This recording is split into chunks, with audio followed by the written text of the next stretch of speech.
Evidence নিয়ে ভারতীয় ন্যায় সংহিতা অনুযায়ী কাজ করছি। যথা সময়ে বৃক্ষ তুমি কে ফলে না পরিচয়তে। ভোটে হারারা পিছন থেকে খিদিরপুর, মেটিয়াবুরুজ, রাজাবাজার, পার্ক সার্কাস, আকরা ফটক, বেলগাছিয়া, রাজারহাট, নিউ টাউন, বাগুইহাটি এবং ইত্যাদি ইত্যাদি সাপ্লাই করেছেন। প্রায় 70 জনকে চিহ্নিত করা হয়েছে, যাদের একজনও ছাত্র নয়, যারা একজনও সেলফ ডিক্লেয়ার ককরোচ পার্টির মেম্বার নয়। গতকাল কলকাতাতে সাংবাদিক বন্ধুদের উপরে যে ধরনের আক্রমণ হয়েছে, এই বিষয়ে সবাইকে জানানো প্রয়োজন বলে আমার মনে হয়েছে। কারণ আমি নিজেও কাল এসএসকেএম হসপিটালে লেট ইভিনিং 8টার পরে, প্রায় 8:30 হবে, আমি আক্রান্ত এবং আহত সাংবাদিকদের সঙ্গে ব্যক্তিগতভাবে মিট করেছি। আপনারা জানেন যে ইউনাইটেড ককরোচ মার্চ ব্যানারে একটি আন্দোলনের ঘোষণা করা হয়েছিল। Cockroach party, self declare cockroach পার্টির সদস্য দেবদীপ্য গাঙ্গুলি বিভিন্ন বামপন্থী ও অতি বামপন্থী সংগঠনের পক্ষ থেকে আমাদের পুলিশকে নির্দেশ দেওয়া ছিল যে গণতান্ত্রিক দেশ, যে কেউ তার গণতান্ত্রিক মত এবং তার অধিকার তারা প্রতিষ্ঠিত করতে পারে, কিন্তু আইন শৃঙ্খলার অবনতি না ঘটিয়ে শান্তিপূর্ণভাবে। পুলিশের পক্ষ থেকে নজরদারি রাখা হয়েছিল, ব্যবস্থাও রাখা হয়েছিল। সরকারের পক্ষ থেকে স্পষ্ট নির্দেশ ছিল কোন রকম বল প্রয়োগ বা পুলিশের দিক থেকে কিছু করা যাবে না যতক্ষণ না পর্যন্ত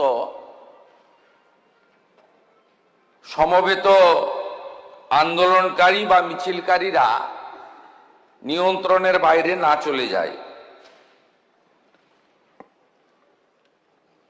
আপনারা সোশ্যাল মিডিয়াতে দেখবেন এই যে সেলফ ডিক্লেয়ার ককরোচ পার্টি, তারা বলেছে যে বামফ্রন্টের কিছু ছাত্র সংগঠন, ছাত্র ছিল বলে আমার জানা নেই, কারণ ওদের কোনো কলেজ ইউনিভার্সিটিতে অস্তিত্ব নেই,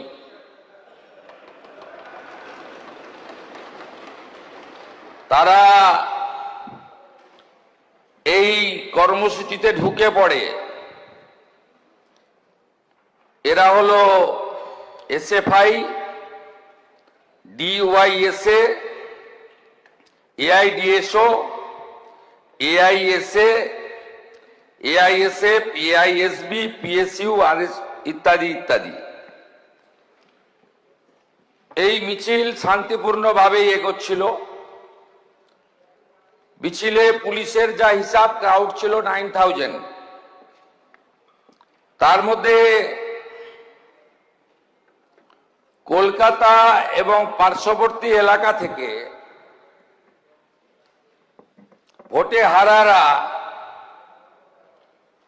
পিছন থেকে খিদিরপুর, মেটিয়াবুরুজ, রাজাবাজার, পার্ক সার্কাস, আকরা ফটক, বেলগাছিয়া,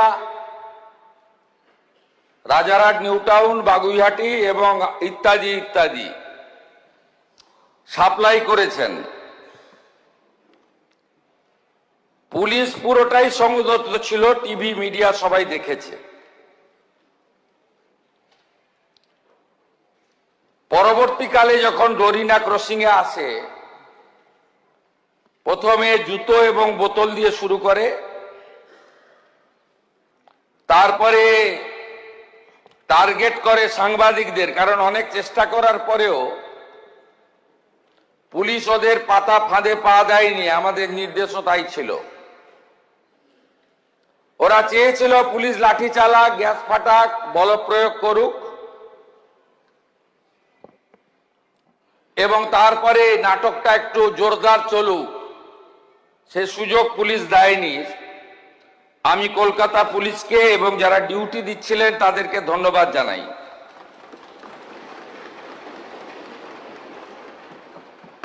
অল্প বিস্তর আহত হয়ে মেডিকেল নেননি, চলে গেছেন এমন সাংবাদিক অনেক বন্ধু থাকতে পারেন। 6 জন সাংবাদিক বন্ধু যারা গুরুতর জখম হয়েছেন, রক্তপাত হয়েছে, তারা সরকারি হসপিটালে চিকিৎসা নিয়েছেন।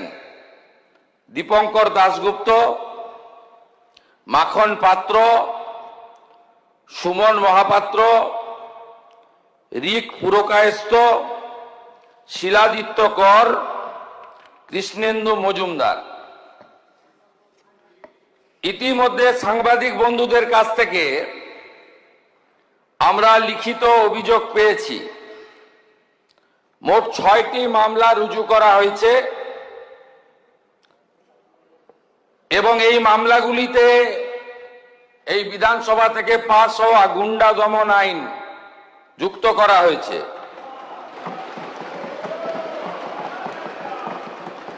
1 নম্বর রেফারেন্স কেস হেয়ার স্ট্রিট থানা, মামলা নম্বর 151, অভিযোগকারী রাহি হালদার। রেফারেন্স 2 হেয়ার স্ট্রিট থানা, মামলা নম্বর 152। এইভাবে মোট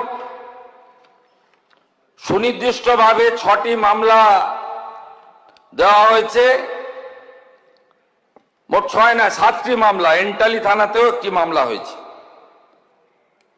এই মামলাগুলোতে গুন্ডা দমন আইনকে যুক্ত করা হয়েছে এবং প্রায় 70 জনকে চিহ্নিত করা হয়েছে, যাদের একজনও ছাত্র নয়, যারা একজনও সেলফ ডিক্লেয়ার ককরোচ পার্টির মেম্বার নয়, যারা একজনও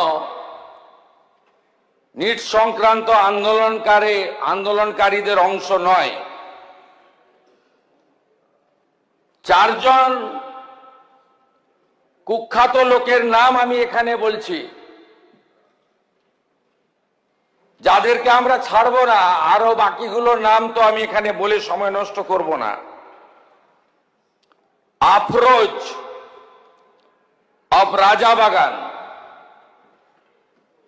Nahid of Khidirpur, Tanvir and Nizam of Ekbalpur, Rahul Jamal of Watgunge. এই 5টা গুন্ডার নাম আমি এখানে ঘোষণা করলাম।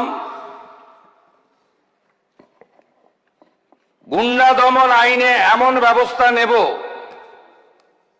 যাতে একদিন নয়, এই গুন্ডাদের 3 পুরুষ মনে রাখে। এই জন্যই গুন্ডা দমন আইন এনেছিলাম, এই জন্যই গুন্ডা দমন আইন রাজ্যপাল মহোদয় পাস করেছে। এর প্রয়োজনীয়তাটা কতটা ছিল বাংলার মানুষ দেখেছে। আমি সমগ্র বিধানসভার পক্ষ থেকে সাংবাদিক বন্ধুদের উপরে শারীরিক আক্রমণের নিন্দা করছি। আমি আশা করব বিধানসভা আমার সঙ্গে একমত হবেন। আমাদের শাসক বেঞ্চের চিফ হুইপ অমলান ভাদুড়ি, তিনি আমাকে একটু আগেই বলছিলেন যে লাঞ্চের ঘোষণা হলে ভারতীয় জনতা পার্টির বিধায়করা বুকে কালো ব্যাজ লাগিয়ে সংবিধান প্রণেতা আম্বেদকরজির মূর্তির নিচে সাংবাদিকদের উপর আক্রমণের নিন্দা করে একটি কর্মসূচি নিয়েছেন এবং সংবিধানের 4র্থ স্তম্ভ মিডিয়ার কর্মীদের প্রতি সলিডারিটি জানানোর জন্য একটি ছোট্ট প্রয়াস নিয়েছেন। আমি তাকেও স্বাগত এবং ধন্যবাদ জানাচ্ছি। মহোদয়, আপনার অনুমতি নিয়ে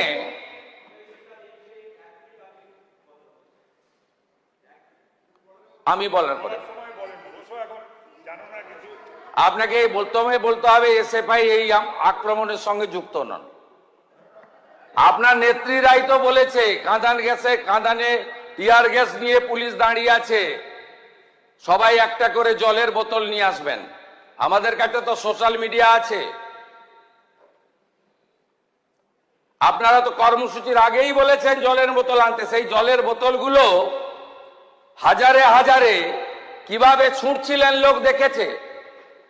ডিম ছোড়াটা যদি বাংলার সংস্কৃতি না হয়ে থাকে, সাংবাদিকদের উপরে বোতল আর জুতো ছোড়াটাও বাংলার সংস্কৃতি হতে পারে না।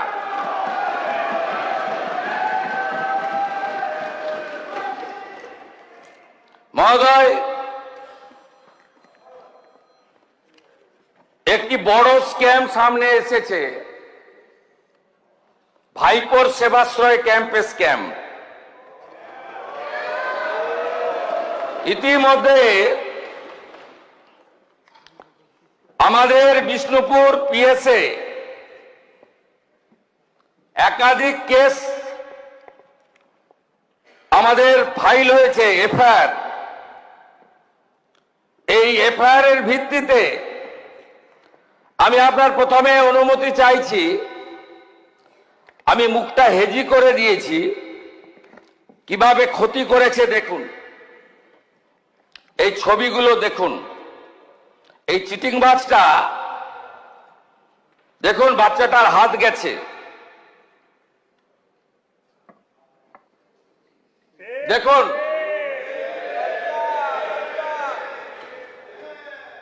দেখুন আরেকটা বাচ্চাকে কিভাবে বিকলাঙ্গ করেছে দেখুন।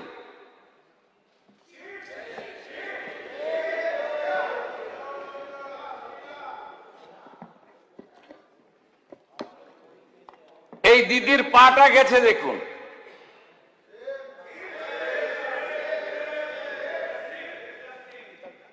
এ যেটা করেছে এই চিটিংবাজ ভাইপো,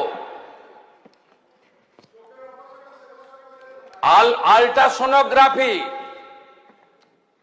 মেশিন বাইরে নিয়ে গেছে,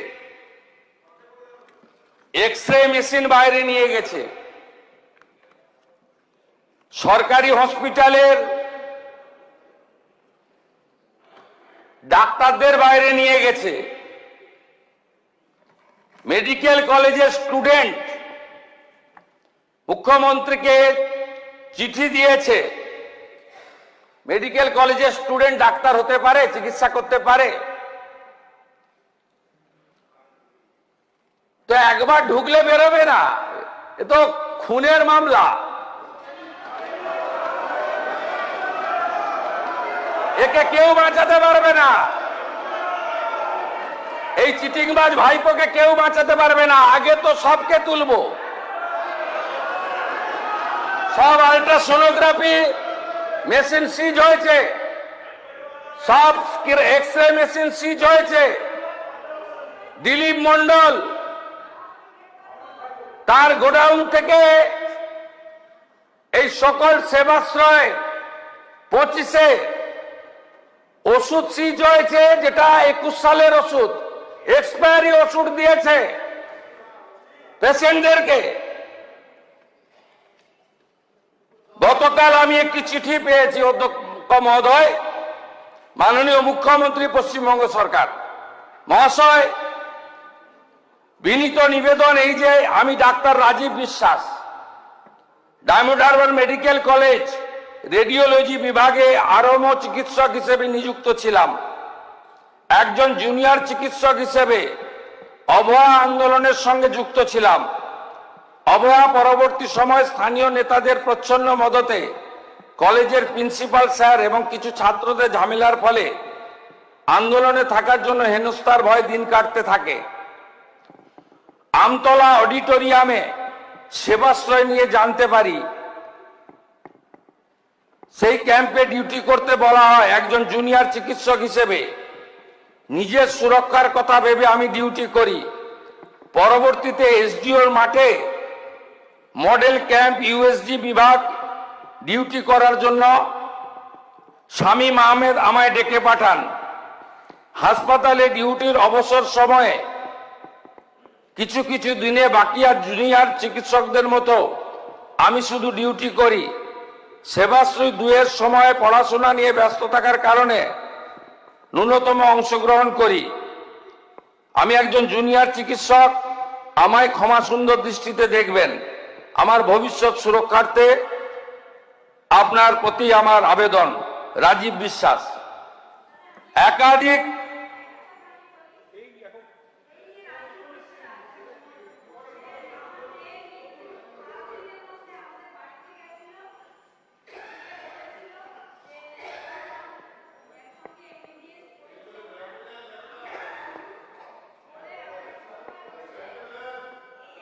এখন আমরা এটা ছাড়বো না, কোনো ছাড়াছাড়ির সিন নেই, সুযোগও নেই।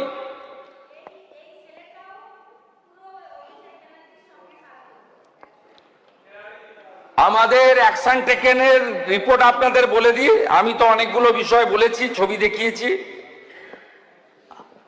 আমরা এফআইআর এর পরে যে এফআইআর এর নামগুলো অ্যাকিউজড হিসেবে পাওয়া গেছে, আমি তদন্তের প্রক্রিয়ার স্বার্থে নামগুলো এখানে বলছি না।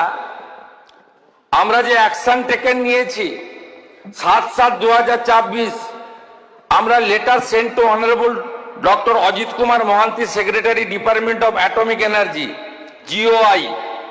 7/7/2026 letter sent to honourable AK Balasubramaniam, chairperson atomic energy regulatory board of India, having the office of the Niyamak Bhavan, Mumbai, Maharashtra. 7/7/2027 letter to principal secretary department of health এবং family welfare. 17/7 letter sent to chief medical officer, south 24 Pargana. 15/7 seize some document and photograph related for those medical camp from the complainant. তারপরে আমরা যেগুলো করেছি, X-ray machine সিজ করেছি, আমরা USG machine সিজ করেছি, আমরা expiry সমস্ত ওষুধ সিজ করেছি। এবং এই খাতে পূর্ব মেদিনীপুর জেলা শাসক এবং দক্ষিণ 24 পরগনা জেলা শাসক ডায়মন্ড হারবার এবং নন্দীগ্রামের সেবাশ্রয় প্রকল্পের মাধ্যমে সরকারি যে অর্থ ব্যয় হয়েছে, সরকারি যে ডাক্তারদের ডিউটিতে লাগানো হয়েছিল, সেগুলো আমরা করেছি। আমি মাননীয় সদস্য দেবাংশু পণ্ডা মহোদয় গতকাল যে অভিযোগ করেছিলেন, তার ভিত্তিতে আমি সবাকে এবং বাংলার জনগণকে আশ্বস্ত করতে চাই যে আমরা এই ব্যাপারে রাজ্য পুলিশের CID, STF, দক্ষিণ 24 পরগনা জেলা পুলিশকে নিয়ে, তার সঙ্গে আমাদের মেডিকেল এক্সপার্টদের নিয়ে আমরা ব্যাপক অভিযান এবং ব্যাপক তদন্তের কাজ করছি। মানুষের জীবন নিয়ে যারা ক্ষতি করেছেন এবং এই ক্যাম্পে যারা ক্ষতিগ্রস্ত হয়েছেন, তাদের প্রত্যেকটি অভিযোগকে FIR হিসেবে ট্রিট করা হয়েছে। এবং আপনারা নিশ্চিন্ত থাকুন, এত বড় জঘন্য অপরাধ এই পশ্চিমবঙ্গে এই মেডিকেল ক্যাম্প নিয়ে ভাইপো করেছে, তার সাকরেতরা করেছে, তাদের একজনকেও ছাড়ার কোনো সিন নেই। সময় কথা বলবে, টাইম উইল স্পিক। আমরা আট ঘাট বেঁধে প্রস্তুতি নিয়ে সমস্ত তথ্য জোগাড় করে এভিডেন্স নিয়ে ভারতীয় ন্যায় সংহিতা অনুযায়ী কাজ করছি। যথা সময়ে বৃক্ষ তুমি কে, ফলে না পরি।